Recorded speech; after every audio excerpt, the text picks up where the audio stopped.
नवी मुंबईच्या एपीएमसी मार्केटमध्ये 1,19,288 पेट्या हापूस आंब्याची आवक झाली, तर यावेळी क्वालिटीनुसार 1,500 ते 3,500 रुपयांना डझन पेटी विकली जाते। त्यामुळे आंबा खवय्यांची एपीएमसी मार्केटमध्ये आंबा खरेदीसाठी मोठी गर्दी होताना पाहायला मिळाली। जालन्याच्या घनसावंगी तालुक्यातील शेतकऱ्यांचा कापूस संपताच कापसाच्या दरात वाढ झाली। यावेळी कापसाच्या प्रति क्विंटल दर 8,000 रुपयांवर गेले। त्यामुळे कापूस उत्पादक शेतकरी पुन्हा संकटात सापडले।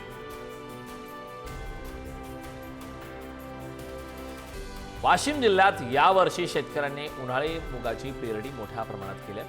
सध्या मूग पीक दाणे भरण्याच्या अवस्थेत आहेत, मात्र उन्हाळी मुगावर मोठ्या प्रमाणात येलो मोझॅक रोगाचा प्रादुर्भाव झाला असून पानं पिवळी पडून झाडं सुकतायत, त्यामुळे शेतकरी चिंतित आहेत। वाशिमच्या येवती परिसरात मागील 4 दिवसांपासून कृषी पंपाचा वीज पुरवठा बंद आहे। त्यामुळे उन्हाळी पिकं सुकण्याच्या मार्गावर आहेत, तर लवकर वीज पुरवठा सुरू न केल्यास शेतकऱ्यांचं मोठं आर्थिक नुकसान होण्याची शक्यता आहे। यवतमाळ जिल्ह्यात 1200 हेक्टर क्षेत्रावर मुगाची लागवड करण्यात आली आहे। सध्या मुगाचे पीक चांगले बहरू लागलेत, मात्र नदी पात्रातील पाणी आटल्याने शेतकरी अडचणीत सापडले। त्यामुळे नदी पात्रात धरणाचं पाणी सोडावे अशी मागणी शेतकऱ्यांनी।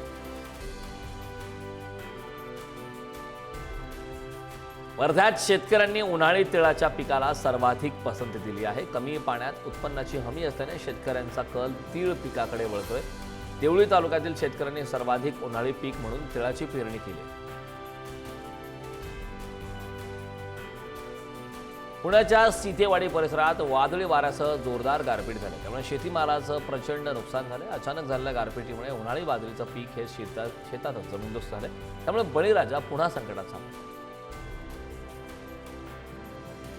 अहिल्यानगर जिल्ह्यात ॲग्रिस्टॅक योजनेत 6 लाख शेतकऱ्यांनी नोंदणी केली, तर 9 लाखाहून अधिक शेतकरी अद्याप वंचित असल्याची माहिती आहे।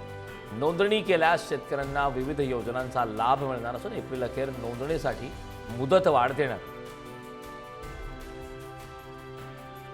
नाशिकच्या मालेगावात चवळीच्या शेंगाचं मोठ्या प्रमाणात नुकसान झालंय। तापमान 42°C पुढे गेल्यानं शेंगा सुकून जाण्याची आणि उत्पादन घटण्याची भीती शेतकऱ्यांनी व्यक्त केली। त्यामुळे शेतकरी शेंगांना पुरेशा प्रमाणात पाणी पुरवण्याचं काम करतात। जालन्याच्या करंजळातील कोरड्या पडलेल्या जोगलादेवी बंधाऱ्यात जायकवाडीच्या डाव्या कालव्यातून पाणी सोडण्यात आलं, त्यामुळे आता शेतकऱ्यांच्या पिकाला पाणी उपलब्ध होणार आहे। पाण्याची चिंता मिटल्यानं शेतकऱ्यांमध्ये आनंदाचं वातावरण। पुण्याच्या फळ बाजारात संत्र्याचा हंगाम अंतिम टप्प्यात आल्यानं कमी आवक होते, त्यामुळे सध्या बाजारात संत्र्याला उच्चांकी दर मिळतोय। संत्र्यांना प्रति किलो 220 रुपये दर मिळतोय। गेल्या वर्षी संत्र्यांना प्रति किलो 100 ते 150 रुपये दर मिळाला होता। डॉक्टर बाबासाहेब आंबेडकर यांच्या जयंतीनिमित्ताने फुलांच्या हारांना मागणी वाढली आहे। हिंगोलीतल्या फुलमंडी बाजारात फुलांची मोठी आवक आहे। फुलांसह हारांना मागणी वाढली आहे। सध्या जयंतीनिमित्ताने फुलांचे आणि हारांचे दर हे 10 ते 15% वाढले।